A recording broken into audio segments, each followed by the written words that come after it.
కేంద్ర మంత్రి బండి సంజయ్పై హాట్ కామెంట్ చేశారు మాజీ మంత్రి గంగుల కమలాకర్. తన కుమారుడు బండి భగీరథ్పై నమోదైన పోక్సో కేసులో బాధితులను బండి సంజయ్ బెదిరిస్తున్నారని మండిపడ్డారు.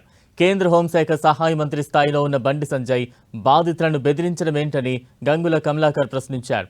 కేంద్ర మంత్రిగా బండి సంజయ్ చట్టాలను గౌరవించి తన కుమారుడు విచారణకు సహకరించాలని గంగుల సూచించారు.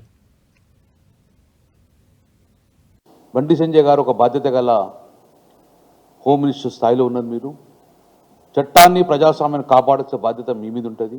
సో ఈ కేసుకు పూర్తిగా సహకరించి నిన్న మీరు ఇచ్చిన స్టేట్మెంట్ కరీంనగర్లో నా కొడుకైనా పర్లేదు ఎవరైనా కానీ తప్పు చేసి శిక్షిస్తున్నారు, దాన్ని సాగసిస్తూ ఇప్పటికైనా చట్టానికి మీరు సహకరించమని కోరుతూ, ఇందులో ఎవరైతే కుట్ర పన్నారో వారందరూ కూడా అంతు చూస్తా అని ఒక బెదిరింపు ధోరణిలో మీరు చెప్పడం అనేది దాన్ని పూర్తిగా ఖండిస్తున్నాము. ఇలాంటి మానుకోండి. ఎవరిని బెదిరిస్తుండ్రు, ఎవరంతు చూస్తారు? ఆ బాధితురాలను అంతం చేస్తారా? లేకుంటే ఎవరు మాట్లాడిన రాష్ట్రంలో ఎవరు మాట్లాడినా కూడా అంతం చేసే దిశగా ఈ మాటలు ఒక హోమ్ మినిస్టర్ స్థాయిలో ఇది మీకు మంచిది కాదు.